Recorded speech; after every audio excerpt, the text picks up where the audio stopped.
जय हिंद दोस्तों। जैसे कि आपको पता है कि अभी एमटीएस का एग्जाम चल रहा है, तो उसी एग्जाम के बिहाफ पे हम आपके लिए एक मॉक टेस्ट लेके आए हैं। अगर आप इस मॉक टेस्ट को हमारे साथ सॉल्व करते हैं तो आपको एग्जाम में काफी ज्यादा इस मॉक टेस्ट से फायदा मिलने वाला है। तो ठीक है, स्टार्ट करते हैं मॉक टेस्ट। टोटल 25 क्वेश्चन है, 1 बाय 1 करके आप देखिएगा और ध्यान से समझते चलिएगा। देखिए, सबसे पहला क्वेश्चन, 3 संख्याओं का औसत 30 है। पहली संख्या दूसरी संख्या का 2/3 गुना है और दूसरी संख्या तीसरी संख्या की 3/4 है। तो पहली संख्या ज्ञात करना है। देखिए, टोटल 3 संख्याएं हैं और उन 3 संख्याओं का जो औसत है वो कितना दिया गया है? 30 दिया गया है। इनका औसत कितना दिया गया है? 30। ठीक है, अब आगे सवाल में क्या बोला था? बोला था कि जो पहली संख्या है वो दूसरी संख्या का 2/3, पहली संख्या दूसरी संख्या का 2/3 है, मतलब दूसरी संख्या 3 है तो पहली संख्या कितना हो जाएगा? 2। अब दूसरी संख्या तीसरी संख्या का 3/4 है, दूसरी संख्या तीसरी संख्या का 3/4 है। तो अगर ये 4 है तो ये कितना हो जाएगा? 3। अब देखिए, दूसरी संख्या दोनों जगह क्या है? सेम है, तो ये रेशियो तो मर्ज हो गया। तीनों संख्याओं का अनुपात निकल गया 2:3:4। अब इन तीनों संख्याओं का जो औसत सवाल में दिया गया वो 30 दिया गया। तो पहले तीनों संख्याओं को जोड़ेंगे और 3 से डिवाइड करेंगे तब औसत निकलेगा। तो 4 3 7 प्लस 2 9, 9 को 3 से डिवाइड करेंगे 3 की वैल्यू सवाल में कितना दिया गया है? 30। कितना गुना है? आप कहोगे कि 10 गुना।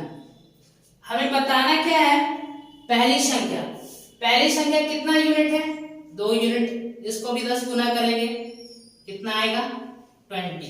तो पहला सवाल का जो उत्तर है कितना होगा? 20 होगा। मतलब फर्स्ट नंबर का डी ऑप्शन आपका करेक्ट है।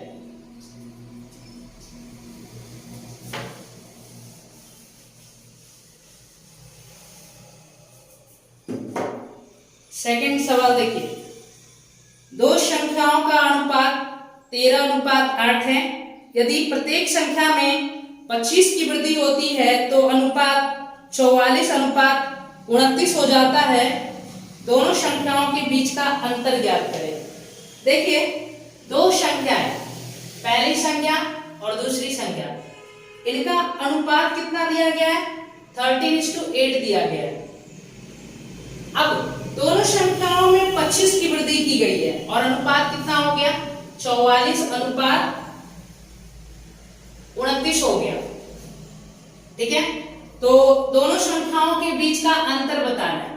तो देखिए, अगर आप दोनों साइड 25 की वृद्धि कर रहे हो, इधर साइड भी आप 25 बढ़ा रहे हो, इधर साइड भी आप 25 बढ़ा रहे हो, मतलब इक्वल अमाउंट से इंक्रीज किया जा रहा है, तो सेम गैप से दोनों बढ़ना चाहिए। अगर आप यहाँ पे चेक करो तो ये कितना बढ़ा है? आप कहोगे कि ये 31 बढ़ा है और ये कितना बढ़ा है? 21 बढ़ा है। ये तो गलत बात है। जब आप इक्वल अमाउंट दोनों तरफ ऐड कर रहे हो तो ये सेम गैप से बढ़ना चाहिए, बट ऐसा नहीं है।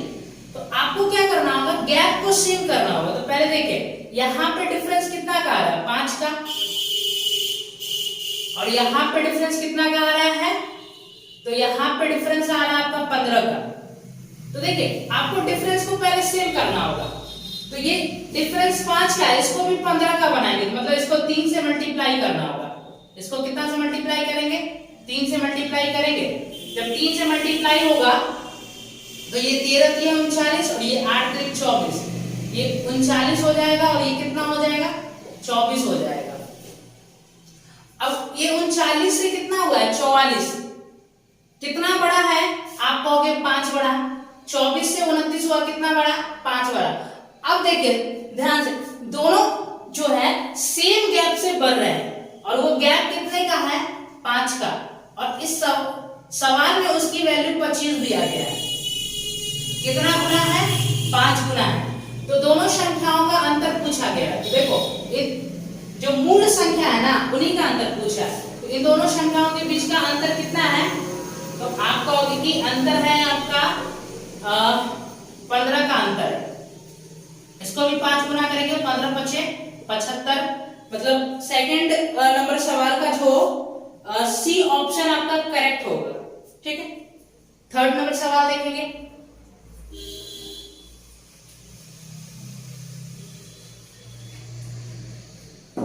थर्ड नंबर सवाल देखिए, 28 सेंटीमीटर व्यास और 7 सेंटीमीटर ऊंचाई वाले एक ठोस बेलन को पिघलाकर समान आकार वाले 24 गोले बनाए जाते हैं। तो प्रत्येक गोले का पृष्ठीय क्षेत्रफल है। देखिए 28 सेंटीमीटर व्यास है और 7 सेंटीमीटर ऊंचाई वाला एक ठोस बेलन को पिघलाकर। तो भैया बताओ एक बार, जब हम किसी चीज को मेल्ट करके दूसरी चीज में परिवर्तित करते हैं तो एक चीज में परिवर्तन नहीं आता, वो है volume. Volume remain constant. Volume आपका जो होता है वो सेम ही रह जाता है। ठीक है, तो एक बेलन को पिघलाया गया है तो बेलन का वॉल्यूम कितना होता है? पाई आर स्क्वायर एच। तो आर की वैल्यू तो यहाँ पे 14 हो जाएगा, तो पाई गुना 14 का स्क्वायर इंटू एच। एच का मान कितना दिया गया है? 7। और ये 24, और इसको पिघलाकर 24 गोले बनाए गए, 24 गोला। तो गोला का वॉल्यूम कितना होता है? 4/3 पाई आर क्यूब।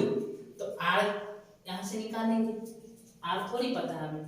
अब यहां से देखिए पाई से पाई आपका कैंसिल आउट हो गया।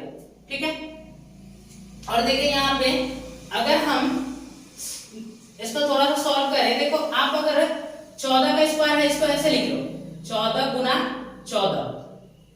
ठीक है, तो आप देखो 4 को हटाओगे तो यहाँ पे 7 बचेगा और यहाँ पे भी कितना बचेगा? 7 बचेगा। ठीक है, और 3 से भाई ये कट रहा है, 8 बर्ते में 24। तो आर क्यूब की वैल्यू कितना आ गया?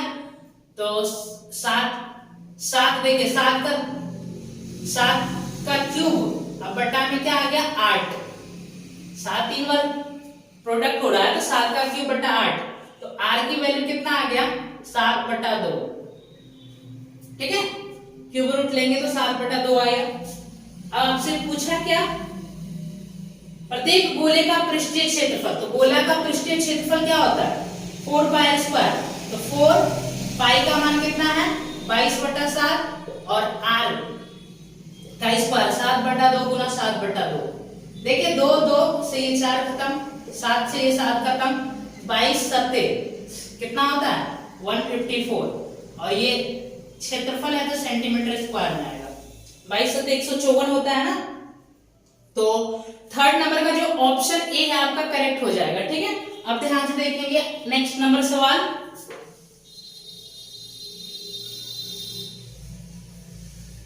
देखिए नेक्स्ट नंबर सवाल देखिए ध्यान से।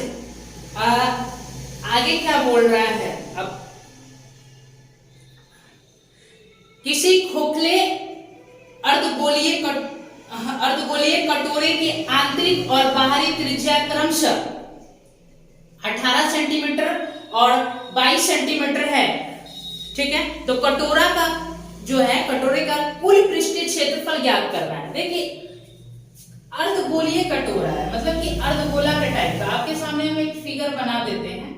वैसे फिगर बनाने की जरूरत है नहीं सवाल में, लेकिन आपको समझ में आए प्रॉपर ढंग से, इसके लिए हम आपके लिए फिगर बना देते हैं। ठीक है, अब देखिए इस गोले की आंतरिक और बाहरी त्रिज्या का मान दिया गया है। बोला है कि जो आंतरिक त्रिज्या है, आंतरिक व्यास बोला था, सॉरी व्यास बोला है 18, तो और बाहरी वाला का व्यास बोला है 22। तो रेडियस कितना आएगा? तो रेडियस बाई 9 आ जाएगा इसका, और इसका रेडियस कितना आ जाएगा? बाहर वाला का रेडियस तो 22 है तो 11 आ जाएगा। अब इसका बताना क्या है हमको? कुल पृष्ठीय क्षेत्रफल। तो देखो कुल पृष्ठीय क्षेत्रफल बताना है तो बाहर से जो भी पार्ट छू सकते हैं वो बताएंगे, जो अंदर से जो पार्ट गोला में टच कर सकते हैं वो बताएंगे, और ये जो रिंग के आकार का है, ये रिंग वाला, इसका, इस तीनों का एरिया हमें लेना है। तो कैसे निकालेंगे? देखिए ये एक अर्धगोला है, तो अर्धगोला का जो अंदर वाला जो पार्ट है उसका निकालेंगे और बाहर वाला का, और ये जो रिंग है उसका निकालेंगे। तो 2, और सवाल का जो उत्तर है पाई नहीं बोलना है, तो पाई को पाई ही रहने दो। 2 पाई, और रेडियस कितना है बाहर वाला का 11 का स्क्वायर, प्लस 2 पाई, और इसका रेडियस कितना है 9 का स्क्वायर, प्लस पाई आर का स्क्वायर माइनस आर का स्क्वायर होगा ना। रिंग वाला चाहिए एरिया, तो रिंग वाला का एरिया निकालना है 11 का स्क्वायर मतलब 121 माइनस 81। क्लियर है? अब देखिए 11 का स्क्वायर 121 दूना 242 पाई, प्लस 9 का स्क्वायर 81 का 2 गुना 162 पाई, प्लस इसको घटा देंगे कितना आएगा 40 पाई। अब सबको ऐड कर लो तो पाई आएगा, और ये हो गया आपका 4, ये हो गया 6 4 10 4 14 4 एक हाथ से, और ये 4 मतलब 444 पाई और सेंटीमीटर स्क्वायर। बहुत अच्छा सवाल था मेंसुरेशन का। देखिए अब नेक्स्ट नंबर सवाल देखते हैं। 4th नंबर तक कंप्लीट हमने कर दिया, मतलब 4th नंबर का जो ऑप्शन डी है वो आपका करेक्ट होगा।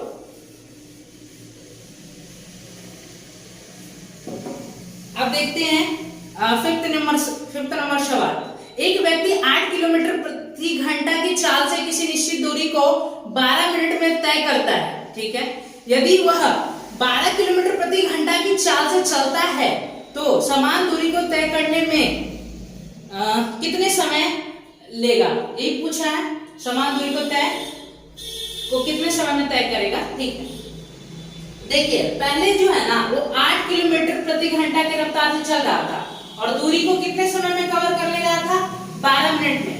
लेकिन अब उसी दूरी को जब वो 12 किलोमीटर प्रति घंटा के रफ्तार से तय करेगा तो कितना टाइम मिलेगा। तो देखिए स्पीड का रेशियो किस में चेंज हो रहा है, देखो 8 पहले था 8 किलोमीटर प्रति घंटा स्पीड, अब कर रहा है 12 किलोमीटर प्रति घंटा स्पीड। तो स्पीड का रेशियो कितना आ जाएगा, तो आप कहोगे 4 से सिंपलीफाई करो, 4 दूना 8 4 तिया 12, तो ये आपका स्पीड का रेशियो है। और सेम डिस्टेंस जाना है तो टाइम का रेशियो इसका जस्ट रिवर्स हो जाएगा, 3 से 2 हो जाएगा। और इनिशियली टाइम कितना लग रहा था उस बंदे को 12 मिनट का टाइम लग रहा था ना भाई, कितना का 3 का कितना गुना 4 गुना, तो अब उसको कितना टाइम लगेगा 8 मिनट का टाइम लगेगा। दैट्स ऑल,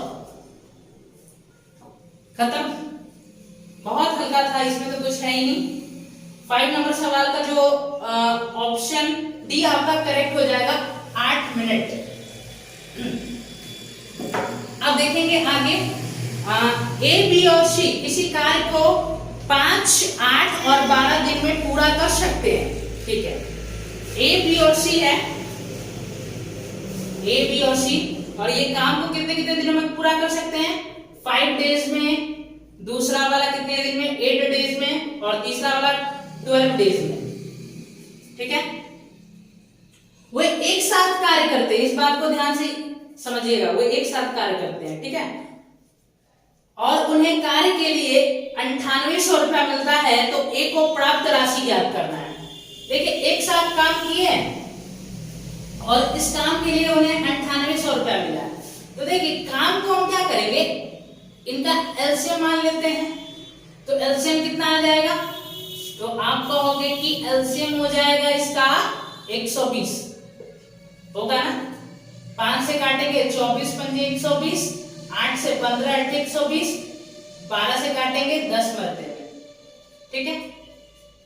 अब सेम समय तक तीनों काम किए हैं, तो पैसा को हम क्या कर देंगे एफिशिएंसी के आधार पे बांट देंगे। तो एफिशिएंसी के आधार पे पैसा के बांटेंगे, मतलब तीनों को जो है ना उनके एफिशिएंसी के आधार पे पैसा दिया जाएगा। तीनों का टोटल एफिशिएंसी कितना आ रहा है, तो 9 और यहाँ पे 4 49, और 49 यूनिट की वैल्यू सवाल में कितना दिया है 9800 रुपया दिया है। कितना गुना है, आप कहोगे कि 200 गुना है भाई, 200 गुना। आपसे पूछा क्या, आपसे पूछा है कि ए की राशि बताओ भाई, एक को कितना मिल रहा है, 24 मिल रहा है। इसको भी 200 गुना करेंगे तो 24 दूना 4800 रुपया एक को देना पड़ेगा। That's all, simple. मतलब कि जो 6 नंबर सवाल है उसका कौन सा ऑप्शन करेक्ट होगा, डी ऑप्शन आपका करेक्ट है। सॉरी बी ऑप्शन करेक्ट है, बी ऑप्शन 4800। आगे देखेंगे नेक्स्ट नंबर सवाल क्या कह रहा है। हाँ, समझिए नेक्स्ट नंबर सवाल। अब सवाल आगे लिखा हुआ है, देखिए आपको बोर्ड पे सवाल दिखेगा ये सवाल, ठीक है। हम इसको यहाँ पे करने की कोशिश कर रहे हैं, ठीक है। चलो देखो पहले ऊपर में क्या लिखा है आप देख रहे हैं। अब इसको सॉल्व करिए तो 1/4 लिखा हुआ है और डिवाइड का सिंबल है। तो पहले देखो ब्रैकेट का काम होगा, तो पहले ब्रैकेट का काम कर लो। तो 2/5 और माइनस का 1/3 तो 15 एलसीएम होगा। तो 6 माइनस 5 1 बटा कितना आ गया, 1/15 आ गया, 1/15। और 1/15 ये आया यहाँ से 1/15 आया। इसका मल्टीप्लाई 2 में कर देंगे तो 1/30 होगा। तो 30 ऊपर चला जाएगा ना, ठीक है। गुना में चेंज करेंगे तो इसको डिवाइड को, ठीक है। और नीचे में क्या आ रहा है भाई, नीचे में देखो ध्यान से 5/3 और ऑफ है, ऑफ का यूज है यहाँ पे। उसके बाद 3/4 माइनस 1/4 और ऑफ है और कितना है 2/3। चलो इसको सॉल्व करते हैं। तो ये कितना आ गया आपका 15/2 आ गया। नीचे का मटेरियल देखो, नीचे का क्या मटेरियल बन रहा है, 3 से 3 खत्म, 5 से 4 सॉरी 5/4 और ये काटेंगे तो कितना आएगा 1/6। अब इसको सॉल्व करो 15/2 और यहाँ पे एलसीएम कितना होगा भाई, एलसीएम हो जाएगा 12। तो ये 15 और माइनस 2 13/12, ठीक है। 13/12 हो गया। यहां तक तो कोई समस्या है नहीं, यहां तक हमने ठीक किया ना, ठीक है। चलो अब देखो ध्यान से, 2 से काट देंगे इसको, 6 बार में कटेगा, 2 6 12, 6 की मल्टीप्लीकेशन ऊपर होगा, 15 6 90 और बटा 13। तो 90/13 इस सवाल का उत्तर आ रहा है। हाँ 7 नंबर सवाल का जो ऑप्शन सी है वो आपका करेक्ट होगा 90/13, ठीक है। आगे देखेंगे,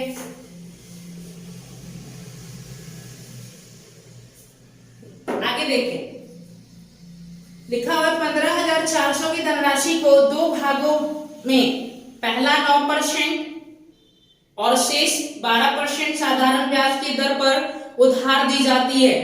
3 वर्ष बाद प्राप्त कुल ब्याज 4914 है। तो 9% और 12% की दर पर उधार दी गई राशि का अनुपात ज्ञात करें। देखो टोटल प्रिंसिपल कितना लगाया है, 15,400 रुपया प्रिंसिपल लगाया है, ठीक है। और इसको 2 पार्ट में लगाया, ठीक है, 2 पार्ट पे। एक तो लगाया 9% की ब्याज दर पे और दूसरा लगाया है 12% की ब्याज दर पे, ठीक है। तो सवाल में ये पूछा है और टोटल कितना ब्याज के रूप में 3 साल में प्राप्त किया है 4914 रुपया, 3 साल में ये मिला है इसको ब्याज के रूप में। तो पहला धन और जो दूसरा धन लगाया गया था उसका अनुपात पूछा गया। तो देखिए इस सवाल को आप परसेंटेज ब्रेक मेथड से करो, परसेंटेज ब्रेक मेथड से। आप कह रहे हो कि पहला वाला धन 9% पे लगाया गया, दूसरा वाला धन 12% पे लगाया गया, तो क्या 12% को ऐसे ब्रेक करके नहीं लिख सकते 9% प्लस 3%? ऑब्वियस सी बात है 9 प्लस 3 12 ही हो जाएगा। अब देखो इस आधार पे हम बोल सकते हैं पहला वाला भी धन 9% पे लगा और 12 वाला भी धन 9% पे लगा। तो ओवरऑल एक साल में हमको कितना ब्याज मिलना चाहिए, 12% का ब्याज मिलना चाहिए। तो अगर हम 54,400 का 9% निकालेंगे तो कितना आएगा, तो सॉल्व करो, 9 चौका 36 के 6 3 हासिल और 15 135 प्लस 3 138, ठीक है। तो मतलब कि 1386 का ब्याज मिलना चाहिए, और ये 3 साल का ब्याज है मेरे भाई। तो यहां से अगर हम 1 साल का ब्याज देंगे तो कितना आएगा, 3 से डिवाइड करो, 3 से डिवाइड करोगे तो 16 तिया 48, एक बचेगा 3 तिया 9, 3 अठे 24।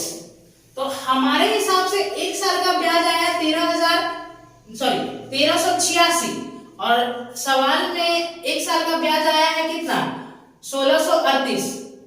तो आपसे ये कितना अधिक है, आपसे ये कितना अधिक है, तो घटा के देखो, इसमें से घटा देते हैं 1386 को, तो यहाँ पे 2 आ गया, 13 में से 8 जाएगा 5, और ये 15 में से 13 जाएगा 2। तो ये जो है इतना एक्स्ट्रा है ब्याज, इतना एक्स्ट्रा है। क्यों ये एक्स्ट्रा है, क्योंकि आप अगर ध्यान से देखो, पहला वाला धन जो है 3% और अधिक पे लगाया गया था, मतलब 12% पे लगाया गया था, लेकिन आपने उसको 9% मानते हुए सवाल को किया है, इस वजह से इस ब्याज में डिफरेंस आ गया। तो ये क्या है, ये सेकंड धन के 3% की वैल्यू है। तो यहां से अगर हम 1% की वैल्यू कैलकुलेट करें तो 3 अंजे 24, 1 3 चौका 12, तो 100% की जो वैल्यू होगा वो कितना हो जाएगा, 8400।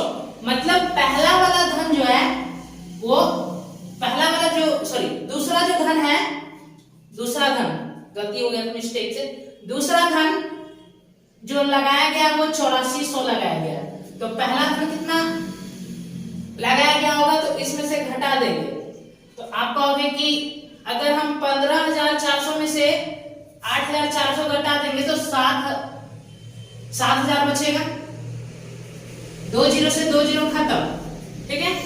और अब देखो किससे कट रहा है, 14 पंजे 70 और 14 छिंगा 84, मतलब कि 5:6 का रेशियो बन रहा है, 5:6 का रेशियो, जो 5:6 का 8 नंबर सवाल का जो ऑप्शन बी है वो आपका करेक्ट होगा।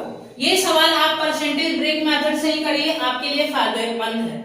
हमने किया है एलिगेशन से, उससे हमें बहुत कठिन लगा, तो हमने इसलिए आपको परसेंटेज ब्रेक मेथड से बताया है, ठीक है, ध्यान रखें, ठीक है। 1 नंबर सवाल हो गया। अब आगे देखेंगे भाई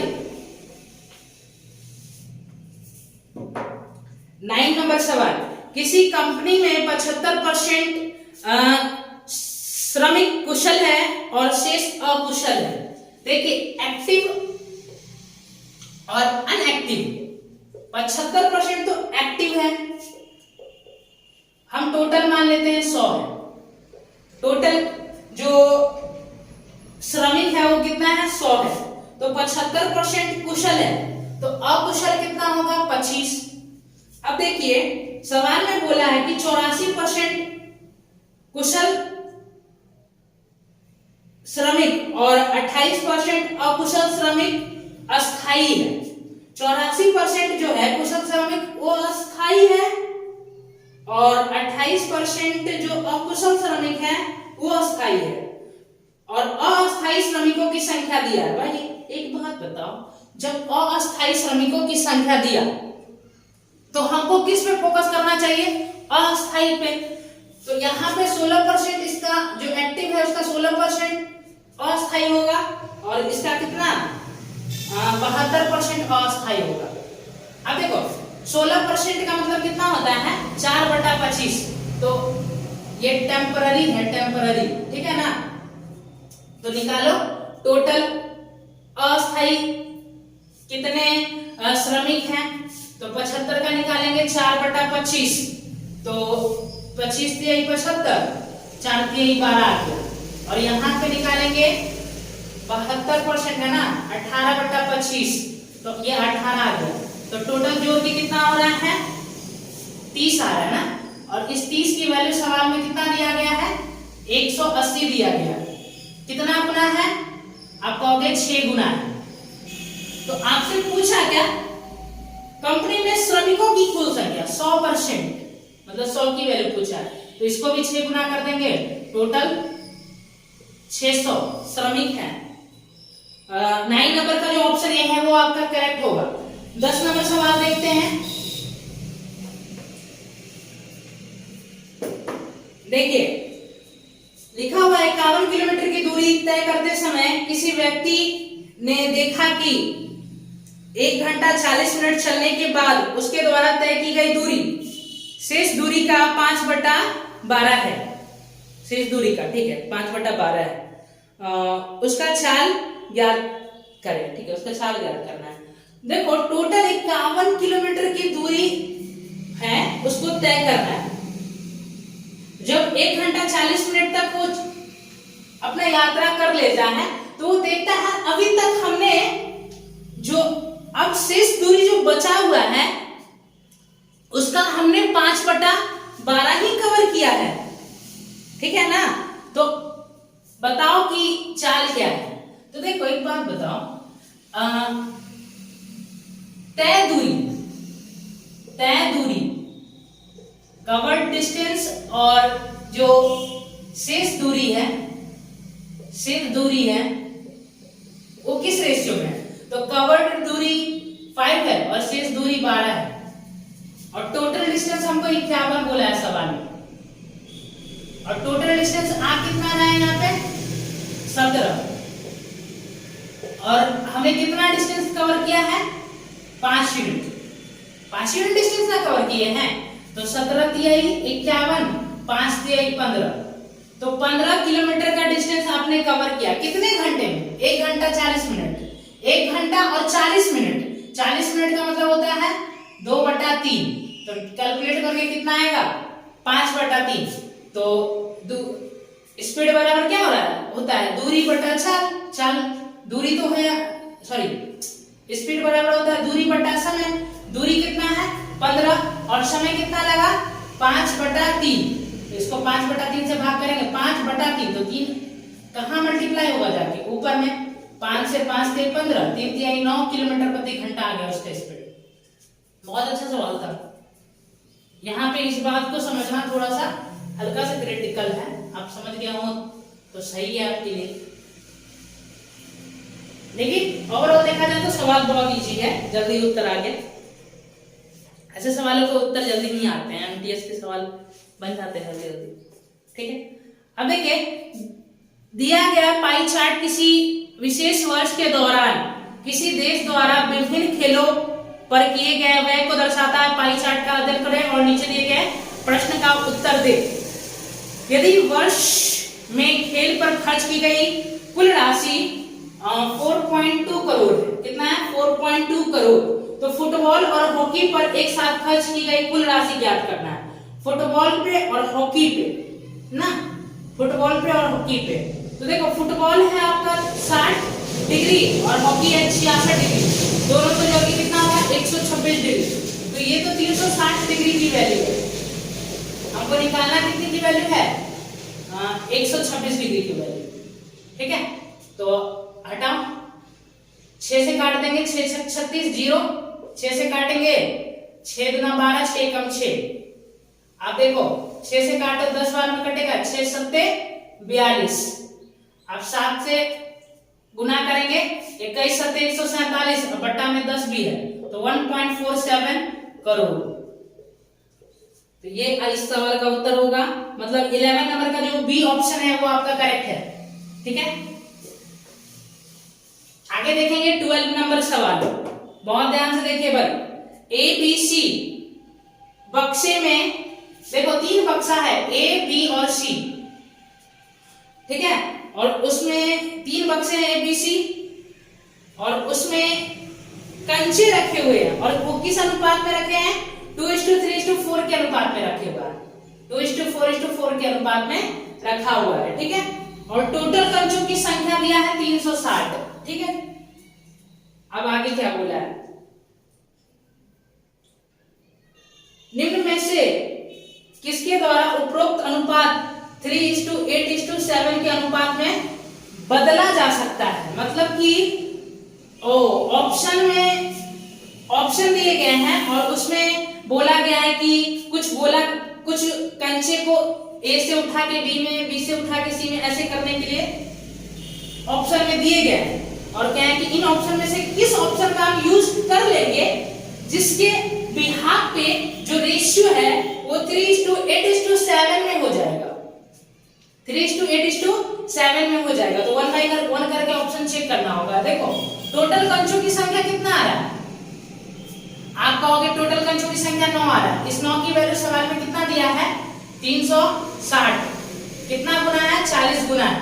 तो इसका देखो, इसको भी 40 गुना करेंगे, 80 आ गया, ये क्या 120 आ जाएगा, और ये कितना आएगा, और ये कितना आ जाएगा, 160 आ जाएगा। अब से पहला जैसे ऑप्शन लिखा हुआ है कि ए से बी में 20 कंचे, ए से 20 कंचे बी में डालना है। तो यहाँ से 20 कंचे कम करो, यहाँ पे 20 कंचे डालो।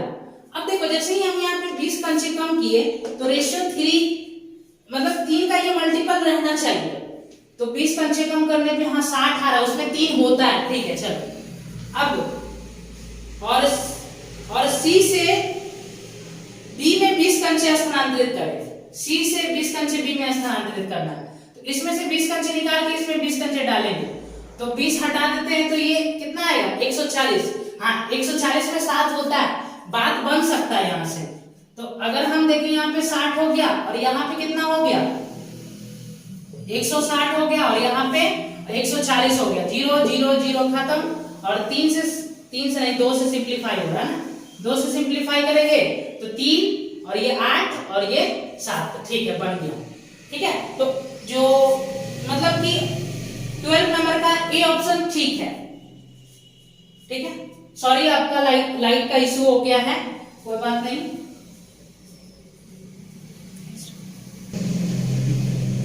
देखेंगे भाई, लाइट का इशू, मेरे एरिया में लाइट का इशू रहता है, पहले भी आपको बता चुके हैं।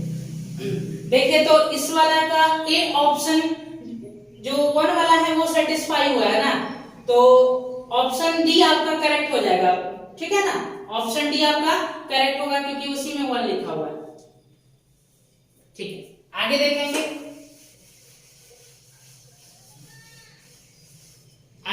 भाई आगे सवाल क्या लिखा हुआ है। लिखा है दिया गया पाई चार्ट, वही पाई चार्ट है, और सवाल में क्या बोला है देखते हैं। किसी खेल पर खर्च की गई कुल राशि, सॉरी किसी नहीं लिखा, यदि किसी खेल पर खर्च की गई कुल राशि, मतलब कुल जो राशि खर्च किया गया है वो कितना है, 3.6 डिग्री है। ठीक है, तो हॉकी, क्रिकेट और बास्केटबॉल पर खर्च की गई राशि का औसत पूछा है। तो ये 3.6 करोड़ टोटल इन्वेस्टमेंट है, ध्यान से समझिएगा। तो ये 360 डिग्री को रिप्रेजेंट करेगा। आपसे पूछा क्या है, आपसे पूछा है कि हॉकी, क्रिकेट और बास्केटबॉल पर खर्च की गई राशि का औसत। तो हॉकी, क्रिकेट और बास्केटबॉल, तो हॉकी, क्रिकेट और बास्केटबॉल, हॉकी पे है आपका 66, हॉकी क्रिकेट पे है 86, और बास्केटबॉल पे कितना दिया है 34। 6 6 12 4 16 का 6 81, और 7 8 7 15 15 प्लस 3 18, और इसी का औसत पूछा है। तो इसका औसत निकालेंगे, 186 है ना, इसका औसत 3 से डिवाइड करेंगे तो कितना आएगा, 3 6 का 18, 3 दूना 6। ठीक है, यहां तक क्लियर है। अब देखिए ध्यान से, इसको हम मिटा रहे हैं। अब यहाँ पे आप इसको देखो, ये पॉइंट कटेगा तो यहाँ पे 0 आएगा, 36 से ये कटेगा 100 बार में, तो 0.62 करोड़, 0.62 करोड़ का मतलब हो गया 62 लाख आ गया। तो जो हाँ 13 नंबर का जो ऑप्शन डी है वो आपका करेक्ट हो जाएगा। ठीक है, अब 14 नंबर सवाल देखिए। 14 नंबर सवाल देखेंगे। 14 नंबर बोल रहा है कि दो संख्याओं का गुणन योगफल, दो संख्या है और उसका योगफल कितना बोला है, 50 बोला है। ठीक है, और उनका गुणनफल प्रोडक्ट कितना बोला गया है, प्रोडक्ट के विषय में बोला गया है कि 525 है। ठीक है, तो आपको एलसीएम ज्ञात करना है। देखिए दो संख्याओं का योग तो 50 है, गुणनफल कितना है 525 है। ठीक है, तो आपको इन दोनों संख्याओं का एलसीएम बताना है। तो आप देखो, आप यहाँ पे इट एंड ट्राई यूज करो, अपना दिमाग का यूज करो और इस संख्या को गेस कर लो कि यहाँ पे क्या संख्या रख के ऐसा किया गया है, मतलब जोड़ने पे 50 पूरा है, ऐसा दो संख्या क्या लिया गया है जिसको जोड़ने पे तो 50 और प्रोडक्ट करने पे 525 आया है। तो अगर आप इसको अगर ब्रेक कर देना, इसको ब्रेक करो, इसको ब्रेक करोगे अपने आप पता चल जाएगा। तो इसको अगर हम ब्रेक करते हैं तो ये 5 गुना 105 हो जाएगा ना, 105 पचे 525, ठीक है। तो ऐसे तो दो संख्या होंगे नहीं। अब 105 को ध्यान से देखो तो 15 सत्ते 105 होता है, 15 गुना 7। अब देखो 7 पचे 35 और 15 जोड़ के कितना आ जाएगा 50, 35 और 15 जोड़ के 50 आ रहे हैं, और भाई इसी का फैक्टराइज फॉर्म है तो प्रोडक्ट तो उतना ही आएगा। तो चलो संख्या आपको मिल गया, एक 35 मिला, संख्या एक 35 मिला और एक कितना मिला 15 मिला। इन्हीं का एलसीएम बताना है, तो एलसीएम कितना आ जाएगा, तो 5 तो दोनों में कॉमन है और यहाँ पे 7 बचता है और यहाँ पे 3 बच रहा है ना, तो ठीक है। तो 7 बचे 35 किया 105, इसका एलसीएम आ जाएगा, ठीक है। तो मतलब कि 14 नंबर का जो ऑप्शन सी है वो आपका करेक्ट होगा।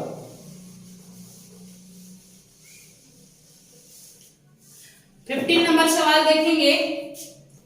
15 नंबर सवाल क्या बोल रहा है, ब्याज की गणना अर्धवार्षिक चक्रवृद्धि आधार पर करते हुए 12,500 की धनराशि पर 12% वार्षिक दर से 1 वर्ष का चक्रवृद्धि ब्याज, प्रिंसिपल बोला है 12,500 रुपया, ये प्रिंसिपल है, और हाफ ईयरली यहाँ पे कंपाउंडेड किया गया है और रेट है 12%। हाफ ईयरली कंपाउंडेड किया गया, रेट कितना है 12%। तो देखो एक बात बताओ, यहाँ पे आपसे 1 साल का अगर चक्रवृद्धि ब्याज पूछा है, आपसे कितने साल का पूछा है चक्रवृद्धि ब्याज, 1 साल का चक्रवृद्धि ब्याज पूछा है, ये प्रिंसिपल है, और एक 12 महीने के लिए रेट 12% है तो 6 महीने के लिए रेट 6% होगा, ठीक है। और 6 महीना के 2 टाइम स्लॉट बनेंगे, कितने टाइम स्लॉट बनेंगे 2, और 6% का मतलब होता कितना है 3/50। तो देखो ट्री मेथड से इसको कर लेते हैं, 12,500 का 3/50 निकाल दो, कितना आएगा, 0 से 0 खत्म और 5 से काटेंगे तो 2800 दिया हो जाएगा, 2800 दिया 750, और देखो यहाँ पे 750 मिला तो यहाँ भी 750 तो मिलना ही है। साथ में सेकेंड ईयर में, अरे भैया प्रिंसिपल का 750 मिला तो सेकेंड ईयर में प्रिंसिपल का 750 मिलेगा ना, और साथ में इसका 3/50 मिलेगा, तो इसका 3/50 निकालो 45। तो आपसे ब्याज ही पूछा है चक्रवृद्धि ब्याज, तीनों को क्या कर लेंगे जोड़ लेंगे, कितना आ रहा है 1545 रुपया। मतलब कि जो 15 नंबर का जो ऑप्शन सी है वो आपका करेक्ट है 1545। 16 नंबर सवाल देखिए भाई, 16 नंबर सवाल क्या कह रहा है, 16 नंबर सवाल कह रहा है कि एक पेंसिल की अधिकतम लंबाई ज्ञात करें जिसे 13 सेंटीमीटर, 8 सेंटीमीटर और 3 सेंटीमीटर भुजा वाले आयताकार बॉक्स में रखा जा सकता है, ठीक है। तो देखो ये भाई ये क्या है पता है ना, 13 सेंटीमीटर, 8 सेंटीमीटर, 3 सेंटीमीटर, मतलब ये एक घनाभ है।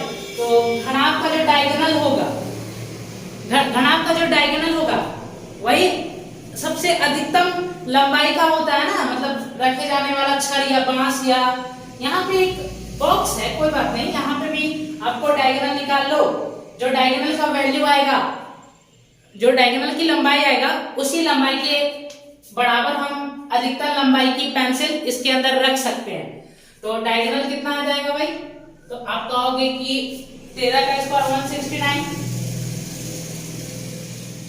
ठीक है, और 8 का स्क्वायर 64 प्लस 3 का स्क्वायर 9, सबको जोड़ेंगे 9 4 13, 13 प्लस 9, 13 प्लस 9 कितना होगा 22 का 2, 2 हासिल, 2 हासिल हो गया, 6 6 12 प्लस 2 14 का 4, 1 हासिल 2, मतलब 242 आ रहा है। 242 का मतलब कितना होता है, ये क्या है 2 गुना 121 है, तो 121 का तो 11 बाहर आ जाएगा ना, तो ये आ गया आपका 11√2 सेंटीमीटर। ठीक है, खत्म। ये एक सवाल पूछ लिए जाते हैं, हल्का सवाल बट आ जाता है कभी कभी। बस आपको फॉर्मूला पता होना चाहिए कि हम घनाभ का डायगोनल कैसे निकालते हैं। घनाभ का डायगोनल निकालने का फॉर्मूला होता है रूट अंडर में l² + b² + h²। अब देखिए एक सवाल है 70 नंबर, इसमें बोला है कि 4a = 5b = 8c, तो बताना है a/b/c। तो अगर हम यहां से देखें 4a = 5b है, तो a से b का रेशियो क्या बनेगा 5:4। तो जिस भी ऑप्शन में 5:4 आपका बन रहा है वही उत्तर होगा। तो दो ऑप्शन में सी और डी में 5:4 बन रहा है, लेकिन बी से सी का रेशियो क्या बनेगा 8:5।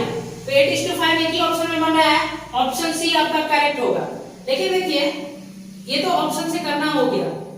अब देखो ध्यान से, इसको अगर हम तमीज में करना चाहें तो कैसे करेंगे। तो यहाँ पे 4a = 5b = 8c दिया है, ये दिया है। अब देखो ये तीनों आपस में इक्वल है, तो ये किसी ना किसी के तो इक्वल होंगे। तो आप क्या करो, आप एक काम करो, ये a का जो कॉफिशिएंट है और जो b का कॉफिशिएंट है और जो c का कॉफिशिएंट है, इसका एलसीएम निकालो और उसके बराबर ही इसको इक्वल रख दो। तो एलसीएम कितना आ जाएगा 40, तो 40 के इक्वल रख दिए। तो यहां से 4a = 40 है, तो a = कितना आ जाएगा 10। ऐसे लिख लेते हैं a/b/c। तो a आ गया आपका 10, b कितना आ जाएगा 8 और c कितना आ जाएगा 5। तो 10:8:5 हो गया। ठीक है, इस तरीके से कर सकते हो। अब एक और तरीका होता है, एक तरीका क्या है, छिपा लो, छिपाने वाला मेथड, छुपा के करने वाला। a निकालना है भाई, तो a को छुपा लो, इस दोनों का गुणा कर दो 40। b निकालना है, इसको छुपा लो, इस दोनों का गुणा कर दो 32। c निकालना है, इसको छुपा लो, इस दोनों को गुणा कर दो 20। अब काट लो, कितना से कट रहा है 4 से 10 मरते में, 8 मरते में और ये 5 मरते में। अभी भी आया 10:8:5। तो यही इस सवाल का उत्तर होगा। हमने आपको 3 तरीके बता दिए, एक ऑप्शन मेथड, और उसके बाद हमने आपको बताया कि एलसीएम वाला मेथड, जो एबीसी के कोएफिशिएंट थे उनका एलसीएम हमने निकाला और उसके इक्वल रख के हमने उत्तर फाइंड आउट कर लिया। और तीसरा हमने बताया आपको छुपाने वाला मेथड, ए निकालना ए छुपाएंगे, बी निकालना बी छुपाएंगे, सी निकालना सी छुपाएंगे। देखो अब यहां पे लिखा है कि यदि आंकड़ों का बहुलक और माध्यिका का अंतर 38 है, तो माध्यिका और माध्य का अंतर, देखो ये सवाल तो बहुत इजी है। बहुलक और माध्यिका का अंतर कितना दिया है 38, बहुलक और माध्यिका का अंतर 38 दिया है। माध्यिका और माध्य का अंतर पूछा है, बस इसका आधा कर देंगे, कितना आ जाएगा भाई 29 आ जाएगा इसका उत्तर। मतलब जो 18 नंबर का और जो सी ऑप्शन है वो करेक्ट है। अब जानते होंगे इसको। अब आगे देखेंगे। अब लिखा है कि 30 लड़कों का औसत भार 20 लड़कियों के औसत भार से 5 केजी अधिक है। 30 लड़का का जो औसत भार है वो 5 लड़कियों के औसत भार से 5 केजी अधिक है। यदि 30 लड़कों का जो औसत भार 30 लड़कों का जो कुल भार है वो कितना है 1050 है, तो 20 लड़कियों का कुल भार बताओ। एक बात बताओ, अगर 30 लड़कों का कुल भार 1050 है तो इसका एवरेज कितना आ जाएगा? तो आप कहोगे 30 से भाग कर दो 35 आ जाएगा। और आप जानते हो कि लड़कों का जो एवरेज है वो लड़कियों के एवरेज से 5 ज्यादा है। लड़कों का जो औसत वजन है वो लड़कियों के औसत वजन से क्या है 5 ज्यादा है। तो मतलब लड़कियों का औसत वजन कितना रहा होगा 30 रहा होगा। और टोटल कितने लड़कियां हैं 20 लड़कियां हैं, तो 20 से गुना करेंगे। क्यों? क्योंकि हमें टोटल वजन पूछा है लड़कियों का, तो 600 आ गया 600 केजी। मतलब 19 नंबर का जो ऑप्शन बी है वो आपका करेक्ट हो जाएगा। 20 नंबर सवाल देखेंगे भाई।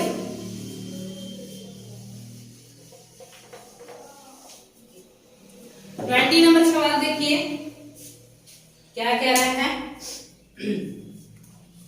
20 नंबर सवाल कह रहा है कि पाई चार्ट दिया गया है, ठीक है। यदि वर्ष में खेलों पर खर्च की गई कुल राशि 2.4 करोड़ थी, तो एक साथ टेनिस और बास्केटबॉल पर खर्च की गई राशि, ठीक है, और एक साथ गोल्फ और फुटबॉल पे खर्च की गई राशि से कितना परसेंट कम है। तो एक बात बताओ, इसमें तो इसका यूज ही नहीं होना। देखो इसमें इसका यूज ही नहीं होना। अभी देखो हम डिग्री में देखते हैं गोल्फ और फुटबॉल पे कितना खर्च कर रहा है। गोल्फ पे और फुटबॉल पे, तो गोल्फ पे 30 और फुटबॉल पे 60, टोटल 90 खर्च कर रहा है। और टेनिस और बास्केटबॉल पे कितना खर्च कर रहा है, तो टेनिस और बास्केटबॉल पर 47 प्लस 34 81 आ रहा है। तो पूछा है कि जो गोल्फ और फुटबॉल है उस पे खर्च की गई राशि से इस पे खर्च की गई राशि कितना परसेंट कम है। तो 9 से काटेंगे, 9 10 के 90 और 9 9 81, कितना कम है 1/10, मतलब कि 10% कम है। उत्तर हो गया आपका मतलब जो ऑप्शन 20 नंबर का जो ऑप्शन डी है वो आपका करेक्ट होगा। अब आगे देखेंगे 21 नंबर। किसी घनाभ की लंबाई, चौड़ाई और ऊंचाई का योग, ठीक है, 28 centimetre, L plus B plus H 28 centimetre दिया है, ठीक है। और घनाभ का कुल पृष्ठीय क्षेत्रफल मतलब 2 in the bracket l b plus b h plus h l, इसकी वैल्यू कितना दिया गया सवाल में 588 सेंटीमीटर स्क्वायर दिया गया। तो आपसे पूछा क्या विकर्ण की लंबाई। देखो ये यहाँ पे एक अलजेब्रा का फॉर्मूला लगता है। ये वाला सवाल जब भी आता है तो आपको क्या करना होता है, अलजेब्रा का कंसेप्ट लगता है यहाँ पे a plus B plus C का whole square is equal to a square plus B square plus C square plus 2ab plus 2bc plus 2ca, या 2 को कॉमन ही कर लो, ठीक है। वही वाला कंसेप्ट यहाँ पे लगता है। तो देखो ऐसा सवाल आता है तो हम कैसे करते हैं, हम सीधा क्या करते हैं 28 का स्क्वायर करते हैं, ठीक है। 28 का स्क्वायर करके भी बता देते हैं कि हमारा तरीका क्या होता है। 28 का स्क्वायर 784 और उसमें से हम 588 को घटा देते हैं, तो 500 घटा 88 घटा दो तो कितना आ जाएगा। तो यहाँ पे घटा देंगे तो आ जाएगा, तो 200 बच रहा है ना।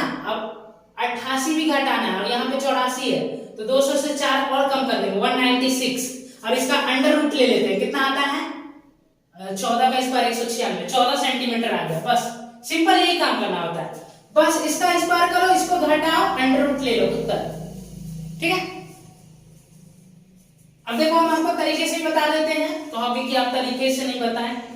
देखो तरीके से देखो l plus B plus H का जब आप होल स्क्वायर करोगे तो क्या आएगा l square plus B square plus h square plus 2 in the bracket l b plus b h plus h l, और इसकी वैल्यू कितना दिया गया है 28। 28 का स्क्वायर कितना होता है 784, और इसकी वैल्यू कितना दिया गया है, इसकी वैल्यू तो नहीं दिया है ना भाई, इसकी वैल्यू दिया है ना, कितना दिया गया है इसकी वैल्यू माइनस का, ये इधर आएगा तो माइनस में चला जाएगा, 588 इज इक्वल टू कितना आ गया l square plus b square plus h square. अब इसको जब घटा देंगे तो कितना आएगा 196। अब डायगोनल निकालना है ना, तो भैया डायगोनल क्या करते हैं, इसका अंडर रूट लेते हैं। इसका अंडर रूट लेंगे तो डायगोनल कितना आ जाएगा 14 सेंटीमीटर। दैट्स ऑल, बहुत सिंपल सवाल है, आप मेरे वाले तरीके से करना, एग्जाम में जब भी आ जाए। 14 नंबर है, 14 सेंटीमीटर मतलब कि 21 नंबर का सी ऑप्शन करेक्ट है। आगे देखेंगे 22 नंबर बोल रहा है 119.6 रुपया में 52 संतरे खरीदे जाते हैं और 41.4 रुपया में प्रति दर्जन की दर से बेचे जाते हैं, तो लाभ प्रतिशत ज्ञात करें। देखो 119.6 इतना रुपए में 52 संतरे खरीदे गए, तो ये 52 संतरे का दाम है, तो 52 से भाग करेंगे तो एक संतरे का दाम आ गया, तो 12 से गुना कर देते हैं तो ये कितने संतरे का दाम आ गया, 12 संतरे का। 12 संतरे इतना में खरीदा है और 12 संतरे बेचा कितना में है, तो 41.4 रुपया। तो आपको बताना है कि प्रतिशत लाभ कितना % का लाभ हुआ, ठीक है, बताते हैं। 13 से काटेंगे, 13 चौका 52, 13 से काटो, 13 नंबर 117, 2 बचेगा, 13 दूना 26, 4 से काटेंगे, 4 तिया 12, और देखो ये किससे कट रहा है, पहले 3 से इसको काट के देखते हैं। हाँ 3 से काटो, 3 से काटेंगे, 3 एकम 3, उसके बाद कितना बचेगा, 1 3 तिया 9 और 3 अट्ठे 24, और यहाँ देखो पॉइंट से तो पॉइंट खत्म हो गया, 23 से कट रहा है ना, 23 के 12 में दोनों आता है, 23 चौका 92 और 23 अट्ठे 184, 4 का सामान 8 में जा रहा है, मतलब दुगुने 4 का सामान 8 में जा रहा है, या फिर बोलेंगे 23 अट्ठे 184 होता है ना, ये 138 है, 23 छक्का 138, सॉरी 23 छक्का 138, 23 चौका 92 हो गया, 23 छक्का 138 हो गया, 23 अट्ठे 184 होता है। तो अब देखिए 4 से काटेंगे, 2 से काटेंगे, 2 दूना 4, 2 तिया 6, 2 का सामान 3 में जा रहा है, 1 का प्रॉफिट हो रहा है कितना पे, 2 पे, मतलब 50% का प्रॉफिट होगा मेरे भाई, ठीक है। ऑप्शन 22 नंबर का बी करेक्ट होगा। अब देखेंगे 13 नंबर सवाल। 13 नंबर सवाल क्या कह रहा है, देखिए ध्यान से। किसी वस्तु का अंकित मूल्य 5800 रुपया है, यदि 20% की छूट देने के बाद रवि को 25% का लाभ होता है, तो वस्तु का क्रय मूल्य ज्ञात करें। देखो 20% की छूट दे रहा है, उसके बावजूद भी इसको 25% का लाभ हो रहा है, तो यहां से सीपी से एमपी का रेशियो क्या होता है, डायरेक्ट निकाल सकते हैं। सीपी से एमपी के रेशियो का डायरेक्ट रिलेशन होता है 100 - d अपॉन 100 + p। तो 20% का डिस्काउंट तो 80 और 25% का लाभ तो 125, 5 से काट देंगे तो 16 बार में जाएगा, 5 से काटेंगे कितनी बार में जाएगा, 25 बार में जाएगा। और वस्तु का क्रय मूल्य कितना दिया है, सॉरी क्रय मूल्य तो नहीं दिया है ना, अंकित मूल्य दिया है, क्रय मूल्य तो पूछा है, तो 5800, तो कितना गुना है, तो अगर देखो थोड़ा सा अगर आप लॉजिकली सोचो, इसको 58 × 100 लिख सकते हो, 25 है, 25 की वैल्यू 5800 दिया है, तो इसको 58 × 100 लिख सकते हो। और आप देखो ध्यान से कि ये 58 और 100 को 25 से काट देंगे तो कितना आ जाएगा, 4, तो मतलब कि 25 का ये 58 × 4 गुना है, तो 16 का भी हम क्या करेंगे 58 × 4 गुना। अगर यूनिट डिजिट देखें सारे सवाल में कैलकुलेशन है, तो यूनिट डिजिट तो अलग अलग है भाई, यूनिट डिजिट अलग अलग है, तो यूनिट डिजिट से सवाल को कर लो। तो देखो यहाँ से 6 8 48, यूनिट डिजिट निकालने के लिए केवल यूनिट डिजिट पे फोकस, 48 का 8 लेंगे, फिर 8 चौका 32, मतलब 2 आएगा यूनिट डिजिट। बस एक ही ऑप्शन जो सी है उसका यूनिट डिजिट 2 है, तो ये 3712 इस सवाल का उत्तर हो जाएगा, 3712 रुपया, ठीक है। वस्तु का क्रय मूल्य निकल गया। अब 24 नंबर सवाल देखेंगे, सी ऑप्शन करेक्ट है ना इसका, ठीक है। 24 नंबर सवाल देखेंगे भाई। 24 नंबर सवाल क्या कह रहा है, ए, बी और सी किसी कार्य को क्रमशः 16, 24 और 32 दिन में पूरा कर सकते हैं। ए है, बी है और सी है, और वो काम को कितने कितने दिनों में खत्म कर सकते हैं, 16 दिन में, 24 दिन में और 32 दिन में काम को खत्म कर सकते हैं, ठीक है।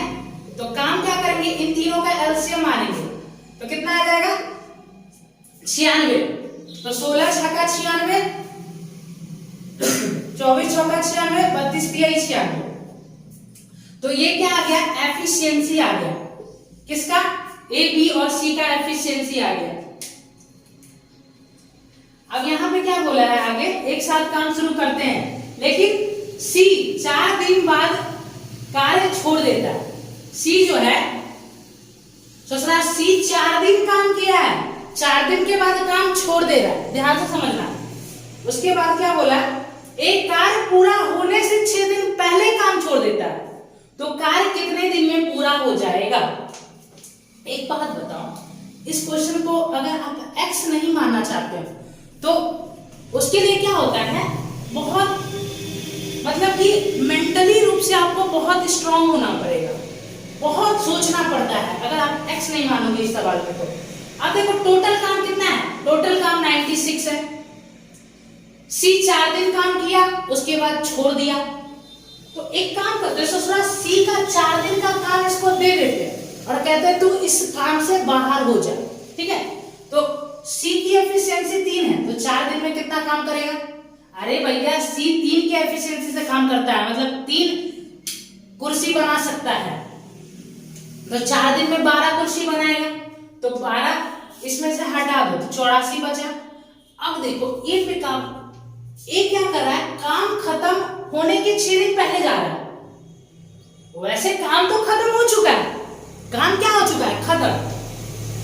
लेकिन हम ये चाह रहे हैं कि ये जो है अगर 6 दिन पहले काम छोड़ के चल जा रहा है काम खत्म होने से, तो हम ये काम करते हैं कि एक ही 6 दिन का काम इसमें जोड़ देते हैं। इससे होगा क्या, इससे होगा ये कि ए और बी सेम टाइम तक काम किए होंगे और जो भी काम यहाँ पे आएगा उसको इन दोनों के एफिशिएंसी से भाग कर देंगे। समझ में आया। तो ये 6 दिन में काम कितना करेगा, 36। अब ये जो काम है ये ए और बी दोनों सेम समय तक के काम है, मतलब जितना दिन ए किया होगा उतना ही दिन बी किया होगा, क्योंकि एक 6 दिन पहले काम छोड़ के चला गया था लेकिन उनका 6 दिन का काम हमने ऐड कर दिया। तो ये कितना आ रहा है, तो ये आ जाएगा आपका, जोड़ो इसको 120 आ रहा है ना, ये जोड़ के, ठीक है। तो अब इस दोनों की एफिशिएंसी, कंबाइंड एफिशिएंसी कितना आ रहा है, 10 की एफिशिएंसी से काम होगा, कितना दिन में काम खत्म होगा, 12 डेज में। आप देखो अगर आप 6 दिन का काम इनका ऐड नहीं करते ए का, तो आप इन दोनों के एफिशिएंसी को ऐड करके डिवाइड नहीं कर सकते थे। समझ में आया। हम ये चाह रहे थे कि इन दोनों को सेम टाइम तक काम करवा देते हैं, जब सेम टाइम तक काम कर लिए तो दोनों के एफिशिएंसी को जोड़ के डिवाइड कर देंगे और पता चल जाएगा कितने दिन तक काम किए। अब समझना इस बात को, ठीक है। तो जो 24 नंबर का ऑप्शन डी आपका करेक्ट हो जाएगा, 12 डेज। आगे देखेंगे भाई, आगे ना सवाल क्या लिखा है, आगे सवाल लिखा है कि कोई व्यक्ति 2 टीवी सेट प्रत्येक 7200 रुपया में बेचता है, ठीक है। तो उसे ना तो लाभ होता है और ना ही हानि होता है। यदि वह पहला टीवी सेट 12.5% के लाभ पे बेचता है तो दूसरा टीवी सेट को बेचने पर हुई हानि ज्ञात करें, ठीक है। देखिए 2 टीवी सेट खरीदा है, दोनों को खरीदा नहीं है, बेच रहा है, सॉरी मिस्टेक हो गया, बेच रहा है, दोनों को सेम कीमत पे बेच रहा है। अब देखो यहाँ पे परसेंटेज का देखिए, परसेंटेज पूछा है तो यहाँ पे हम 7200 का यूज नहीं करेंगे, बट 7200 हमें ये इंडिकेट कर रहा है कि दोनों टीवी सेट को समान मूल्य पर बेचा गया है, ठीक है। तो देखो अगर पहला टीवी सेट 12.5% के लाभ में बेचा गया, 12.5% का मतलब कितना होता है, 1/8, मतलब 8 की टीवी को कितना में बेचा, 9 में बेचा। अब दोनों टीवी सेट को तो 9 में ही बेचना है ना, लेकिन यहाँ पे आप एक चीज देखो कि आपको प्रॉफिट कितना हो रहा है, 8 का सामान 9 में जा रहा है, 1 का प्रॉफिट है। अब दूसरा टीवी सेट भी हम 9 में ही बेचेंगे, क्योंकि सवाल में बोला है कि दोनों टीवी सेटों को समान विक्रय मूल्य पर बेचा जाता है, तो इसको भी 9 में बेचेंगे। बट यहाँ पे 1 का हमको लॉस कराना है, क्योंकि धंधे में हमें ना तो प्रॉफिट चाहिए और ना ही लॉस चाहिए, तो 1 का लॉस करा देंगे। तो 1 का लॉस कराएंगे तो यहाँ पे इसका कॉस्ट प्राइस कितना रखना होगा, 10। अब एक बात बताओ, तो यहाँ पे पूछा है ना, तो दूसरे टीवी सेट को बेचने पर हुई हानि, तो दूसरे टीवी सेट का क्रय मूल्य कितना है? 10 है। सेल कितना में किया गया है? 9 में सेल किया गया है। कितना का लॉस हो रहा है? 1 का लॉस हो रहा है। कितना पे? 10 पे, मतलब कि 10% का आपका हानि है। तो देखिए ये आपका एक बेहतरीन सेशन हमने खत्म किया। आप देखिए इस सेशन जो हमने आपको ये वीडियो दिया है, ये वीडियो आपको कैसा लगा आप कमेंट सेक्शन में इस वीडियो के बारे में जरूर बताएं, ताकि हमें और भी मोटिवेशन मिले और हम आपके लिए ऐसे अच्छे अच्छे वीडियो बनाते रहें और आपकी तैयारी बेहतर हो सके। ठीक है, और ये जो वीडियो है ज्यादा से ज्यादा अपने दोस्त भाई बंधुओं में शेयर करो, ताकि हमारे वीडियोस पे व्यूज आना स्टार्ट हो, ताकि हम और भी बेटर कुछ कर पाए आपके लिए। ठीक है, हमारा एक ही मकसद है कि हम आपके लिए कुछ बेटर करना चाह रहे हैं। इसके लिए आपका थोड़ा सा हमें सपोर्ट चाहिए। आप केवल हमें थोड़ा सा सपोर्ट कर देंगे, आप हमें अपने परिवार को, इस परिवार को अगर आप बढ़ाते हैं, इंक्रीज करते हैं, तो आपको हम सारी सुविधा उपलब्ध करेंगे। इस चैनल पे हर एक चीज की व्यवस्था हम कर देंगे इस चैनल पे। तो आप ज्यादा से ज्यादा इस वीडियो को शेयर करें और चैनल को सब्सक्राइब करें, ताकि आपको ऐसे वीडियो का नोटिफिकेशन मिलता रहे और आप अपने लाइफ में उन्नति करते रहे। ठीक है, तो इसी के साथ मैं अलविदा लेता हूँ। Thank you.